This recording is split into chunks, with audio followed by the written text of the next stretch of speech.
ശ്യാമേ, മതവിശ്വാസം തലയ്ക്ക് പിടിച്ചാൽ എന്താണ് ചെയ്യുന്നതെന്നുള്ളത് വട്ടായിപ്പോ. അതെ, അങ്ങനെ ഒരു വാർത്തയാണ് വരുന്നത്. അതായത് ആധാർ എടുക്കാൻ പോലും സമ്മതിക്കുന്നില്ല.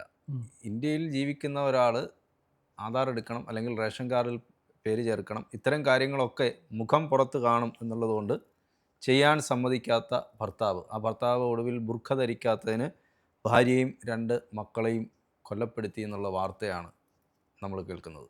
അത്രയധികം മതം മനുഷ്യനെ അന്ധനാക്കിയിരിക്കുന്നു. എന്താണ് അതിൻ്റെ വിശദാംശങ്ങൾ?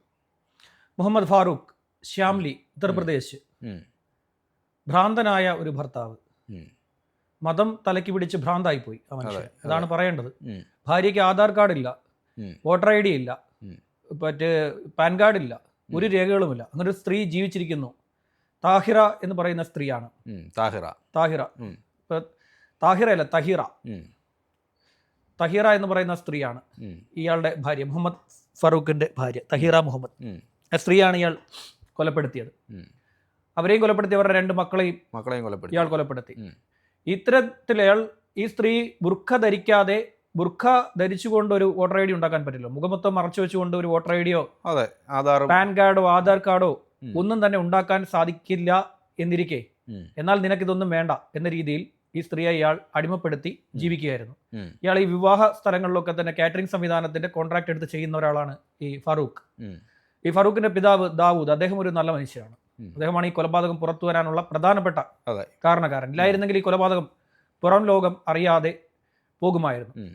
ഇവരുടെ വിവാഹത്തിന് ശേഷം ഈ സ്ത്രീ വളരെ യങ്ങായിട്ടുള്ള ഒരു യുവതിയാണ്. പക്ഷേ 5 മക്കളുണ്ട്.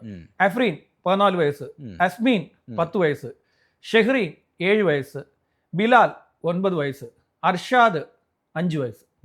ഇങ്ങനെ 5 കുട്ടികൾ ഇവർക്കുണ്ട്. ഈ സംഭവ സമയത്ത് 3 കുട്ടികൾ പുറത്തായിരുന്നു. 3 കുട്ടികൾ എന്ന് പറയുന്നത് അസ്മീൻ, ബിലാൽ, അർഷാദ്. ഈ പറയുന്ന 3 പേരും പുറത്തായിരുന്നു. മറ്റൊരു വീട്ടിൽ, ഇവരുടെ ബന്ധു വീട്ടിലായിരുന്നു ഉണ്ടായിരുന്നത്. ഇല്ലെങ്കിൽ ഈ കുട്ടികളും ഇവിടെ ഇരയാക്കപ്പെടുമായിരുന്നു. ഈ സംഭവം ഉണ്ടാകുന്നത് ഡിസംബർ 10 രാത്രിയിലാണ്. ഡിസംബർ 10-ാം തീയതി ഇവരുടെ വീട്ടിലേക്ക്, ഭാര്യയുടെ വീട്ടിലേക്ക് ഈ 2 കുട്ടികളുമായി, ഈ 5 കുട്ടികളുമായി പോയിരുന്നു. 5 കുട്ടികളുമായി പോവുകയും അവിടെ 3 കുട്ടികളെ അവിടെ നിർത്തുകയും അതിനുശേഷം ഇവർ തിരിച്ചു വരികയും ചെയ്തു. നേരത്തെ തന്നെ ഇവർ തമ്മിലൊരു തർക്കമുണ്ട്. ഇവർക്ക് വോട്ടർ ഐ ഡി എടുക്കണം, വോട്ട് ചെയ്യണം എന്നൊക്കെയുള്ള ആവശ്യം ഉന്നയിച്ചുകൊണ്ട് ഇവർക്ക് വോട്ടർ ഐ ഡി എടുക്കണം, ആധാർ വേണമെന്നൊക്കെ പറഞ്ഞ് ഈ സ്ത്രീ വീട്ടിൽ സംസാരിക്കുമ്പോൾ ഇയാൾ ഇതിനൊന്നും തയ്യാറല്ല, ഇയാൾ എതിർക്കും. അങ്ങനെ ഇരിക്കെ ഇയാളുടെ അയൽവാസി ഈ ഡിസംബർ 10-ാം തീയതി ഈ ഭാര്യയ്ക്ക് അനുമതി കൊടുത്തായിരുന്നു, വീട്ടിലേക്ക് പോകാനുള്ള അനുമതി കൊടുത്തു. ഭാര്യ വീട്ടിലേക്ക് പോയത് ബുർക്ക ഇടാതെയാണ് എന്ന് അയൽവാസിയായിട്ടുള്ള ഒരു മഹാൻ പറഞ്ഞു കൊടുത്തു. ഈ പൊട്ടനോട് പറഞ്ഞു കൊടുത്തു, നിന്റെ ഭാര്യ ബുർക്ക ധരിക്കാതെ വീട്ടിൽ നിന്നും പോയിട്ടുണ്ട് എന്ന് പറഞ്ഞു. അങ്ങനെയുള്ള അയൽക്കാരനുമുണ്ട്. തുണി ഉടുക്കാതൊന്നുമല്ലല്ലോ പോയത്. അപ്പോൾ ഇദ്ദേഹം വന്ന് CCTV പരിശോധിച്ച് നോക്കി. ശരിയാണ്, ഭാര്യ ബുർക്ക ധരിച്ചിട്ടില്ല. അങ്ങനെ ഇയാൾ ഇതിനെ ചോദ്യം ചെയ്തില്ല. വൈകുന്നേരം ഈ ഭാര്യ തിരിച്ചെത്തി. ആ രംഗമാണ് ഏറ്റവും സങ്കടകരം. ഇയാൾ ജോലി കഴിഞ്ഞ് എത്തുമ്പോൾ ഭക്ഷണം തയ്യാറാക്കി നൽകണം എന്ന ഉദ്ദേശത്തോടു കൂടി ഭാര്യ കിച്ചണിൽ ആഹാരം പാചകം ചെയ്തുകൊണ്ട് ഇരിക്കുകയാണ്. ഇയാൾക്ക് ഇഷ്ടം റൊട്ടിയായിരുന്നു. അത് പാചകം ചെയ്തുകൊണ്ടിരിക്കവേ ഇയാൾ പിറകിൽ നിന്നും വന്ന് പിറകിൽ നിന്നും കിച്ചണിൽ നിന്ന ഭാര്യയെ വെടിവെച്ച് കൊലപ്പെടുത്തി. ഗൺഷോട്ടിന്റെ ശബ്ദം കേട്ടപ്പോൾ ഈ അഫ്രീൻ എന്ന് പറയുന്ന വീട്ടിൽ കിടന്നിരുന്ന പെൺകുഞ്ഞ് ഉണർന്നു. 14 വയസ്സ് അഫ്രീൻ ഉണർന്നു. ഈ കുഞ്ഞ് വെടിവെച്ച കേട്ട് അടുക്കളയിലേക്ക് എത്തിയപ്പോൾ ഈ കുഞ്ഞിന് നേരെയും ഇയാൾ വെടിയുതിർത്തു. ആ കുഞ്ഞും നെഞ്ചിൽ വെടിയേറ്റ് മരണപ്പെട്ടു. ഈ കുഞ്ഞിന്റെ നിലവിളി കേട്ടുകൊണ്ടാണ് പറയുന്ന ഷെഹ്രീൻ 7 വയസ്സ് എഴുന്നേറ്റ് വരുന്നത്.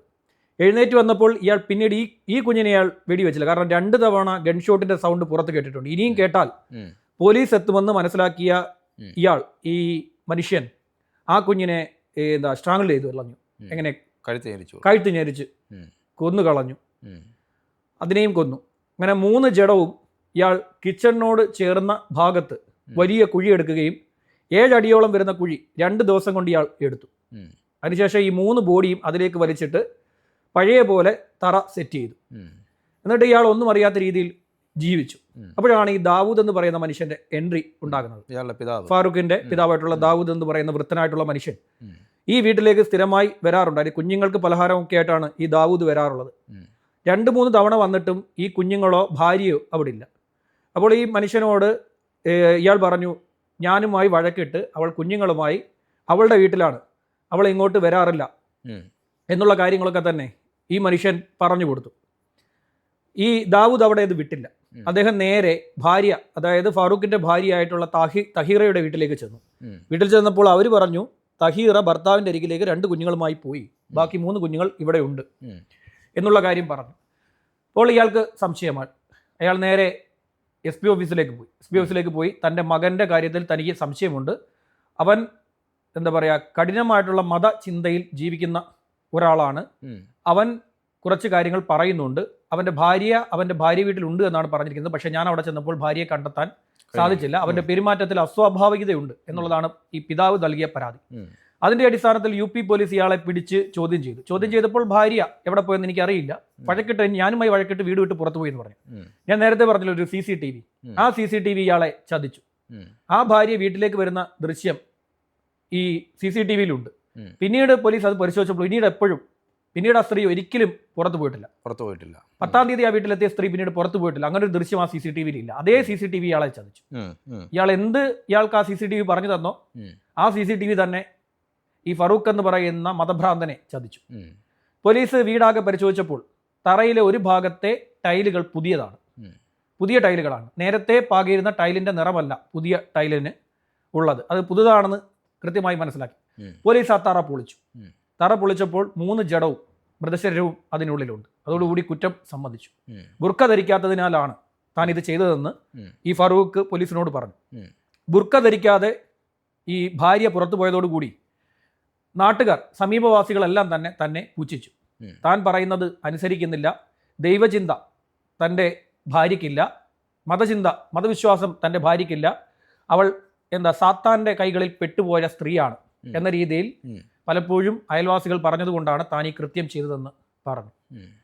ബുർക്ക ധരിക്കാത്തത് മൂലം ഭാര്യയെ കൊലപ്പെടുത്തി എന്ന രീതിയിൽ വലിയ വാർത്തയാണ് വന്നുകൊണ്ട് ദേശീയ മാധ്യമങ്ങൾ വലിയ രീതിയിൽ വാർത്ത വന്നുകൊണ്ടിരിക്കുകയാണ് ഇതുമായി ബന്ധപ്പെട്ടുള്ളത്. ഇത്തരം അനേകം മനുഷ്യരുണ്ട്, മതം പാലിക്കാത്തത് കൊണ്ട് ആളുകളെ കൊലപ്പെടുത്തുന്ന മനുഷ്യർ.